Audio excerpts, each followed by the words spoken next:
Diascofoot, le miroir du football de la diaspora congolaise.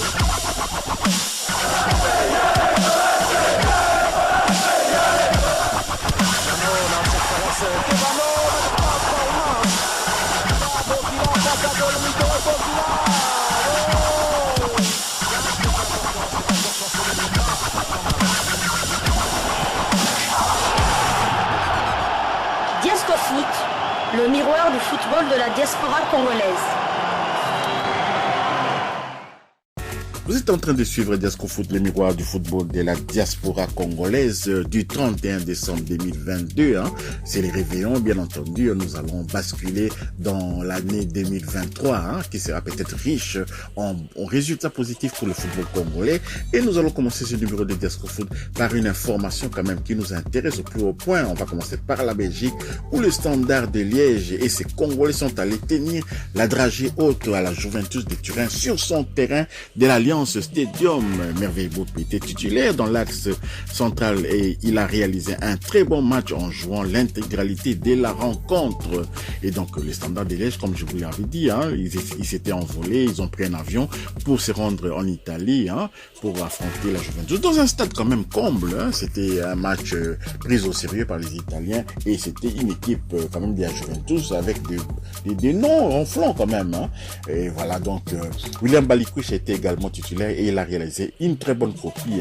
Puis il a cédé sa place à la 83e minute. À noter aussi la présence du jeune gardien d'origine congolaise, Mathieu Epolo, qui était dans le groupe aussi pour ce voyage. Le Standard de Liège a neutralisé donc la Juventus de Turin un but partout, mais il faut noter que le Standard menait 0-1 à la mi-temps. Le Standard avait ouvert la marque, donc c'est plutôt la Juventus qui a eu chaud, qui est revenu au score pour éviter cette humiliante défaite contre le Standard de Liège, une équipe quand même qui végète dans la Jupiler Pro League.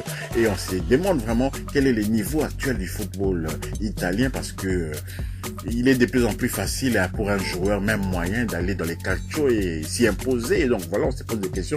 Est-ce que ce football italien est encore compétitif?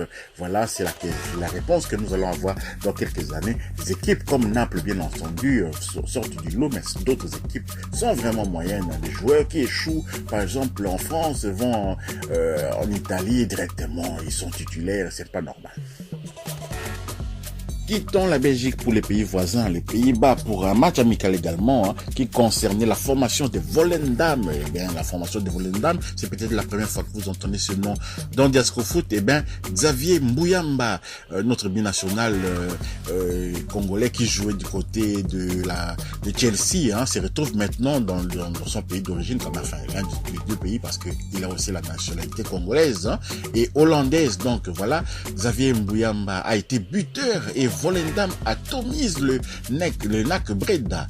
Titularisé dans l'axe central, Xavier Mbouyamba s'est illustré en inscrivant le 4e but de son club à la 79e minute et Volendam s'est imposé 4 buts à 1 face au NAC Breda. De bon augure pour la reprise.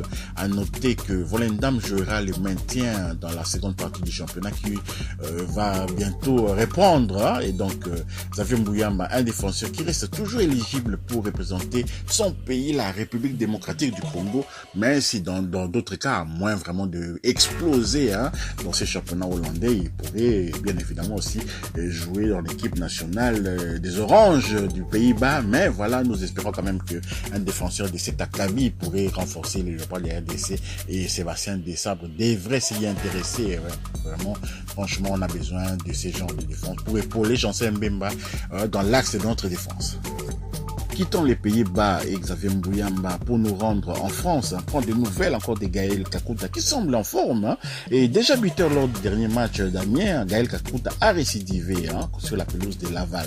Amiens est devant déjà à la mi-temps 0-1. Le milieu offensif congolais a marqué son 5e but de la saison. Bravo donc à Gaël Kakuta et bonne continuation. J'espère qu'il sera éligible comme également pour la double confrontation contre la Mauritanie au mois de mars. Sébastien Bastien Dessavre devrait le convaincre parce que parfois on a l'impression que Gaël Kakuta n'est pas très motivé lorsqu'il faut venir en sélection des léopards. Je ne sais pas si c'est dû à la chaleur, si c'est dû à la pelouse synthétique ou quoi, mais vraiment Gaël Kakuta vient chaque fois dans la pointe des pieds. Donc nous souhaitons franchement que Gaël Kakuta puisse vraiment cette fois-ci se battre pour que la RDC puisse se qualifier à cette CAN qui aura lieu en Côte d'Ivoire.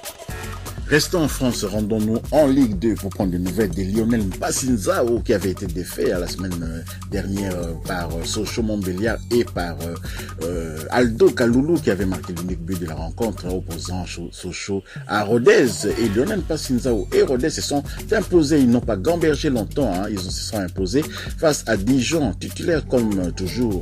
Le portier congolais Lionel Mpassinzao a réalisé un match solide. Rodez s'est imposé 2-1 face à Dijon pour la 17e journée de la Ligue 2. Rodez est 17e du championnat avec 18 points, malheureusement. Donc voilà, Lionel Mpassinzao, vraiment, qui est titulaire, vraiment, c'est un taulier de cette formation de Rodez.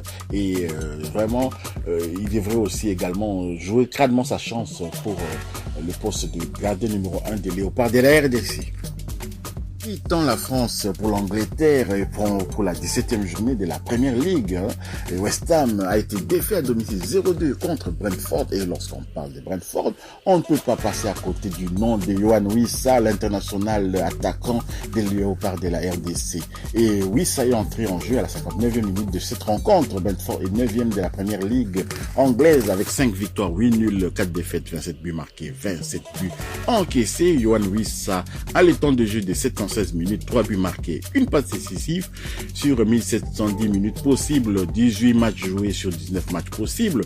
Le prochain match de Brentford en Première Ligue anglaise va concerner la 18e journée et Brentford va recevoir le Football Club Liverpool de Mo Salah le lundi 2 janvier 2023, 18h30 heure de Kinshasa, 19h30 heure de Lubumbashi au G-Tech Community Stadium. Félicitations donc à Yohan Wissa et à la formation de Brentford.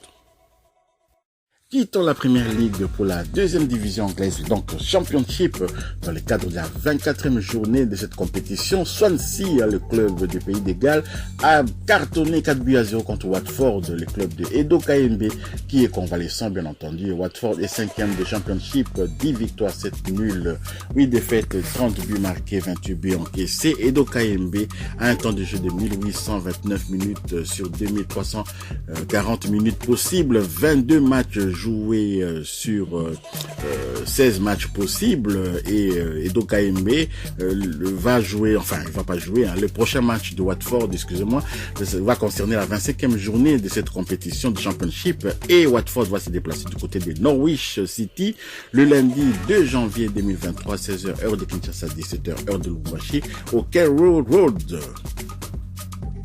Toujours en Angleterre, mais en 3e division, on appelle là-bas League One.